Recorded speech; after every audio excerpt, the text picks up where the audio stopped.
Vous vous souvenez bien entendu du sort de ce proviseur du lycée Maurice Ravel à Paris. C'était en février dernier. À l'origine, une altercation avec une élève à qui Philippe Le Guillou demandait de retirer son voile. Au final, une démission, car acculé, traumatisé, ce directeur d'établissement a préféré tirer sa révérence plutôt que de courir le risque d'être tué, car en effet, ce sont des menaces de mort qu'il a reçues juste après cet épisode. L'affaire a été remontée jusqu'au Premier ministre Gabriel Attal et ce mercredi, un homme de 27 ans a été jugé au tribunal de Paris pour avoir proféré l'une de ces menaces de mort. Bonsoir Louise Salé. Bonsoir Pierre, bonsoir à tous. La procureure a donc requis contre lui une peine d'1 an de prison avec sursis.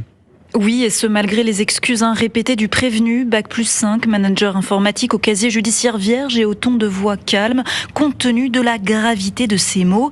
Il faut le brûler vif ce chien, avait-il ainsi commenté sur le réseau X fin février 2023 à propos d'un message, fin février 2024, à propos d'un message mensonger qui racontait qu'une élève avait été frappée par son proviseur à cause de son voile. Un scénario qui rappelle tristement les étapes précédant l'assassinat de Samuel Paty.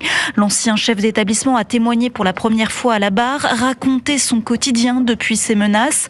Il ne prend plus le métro, sort rarement dans son quartier et quand il le fait, il scrute tout ce qu'il se passe autour de lui. Je n'ai jamais vécu quelque chose d'aussi traumatisant. Mon entourage a eu peur pour ma vie, a-t-il confié Maître Francis Lec, son avocat. Tous les professeurs, tous les proviseurs, tous les chefs d'établissement que j'ai l'honneur de défendre à travers ces menaces, tous me disent « je n'oublierai jamais ce jour ». Cette peine, telle qu'elle a été requise, correspond, à mon avis, à la gravité des faits. Sachez que ces propos tout à fait gravissimes qui ont été prononcés étaient de nature à entraîner la mort, peut-être du proviseur.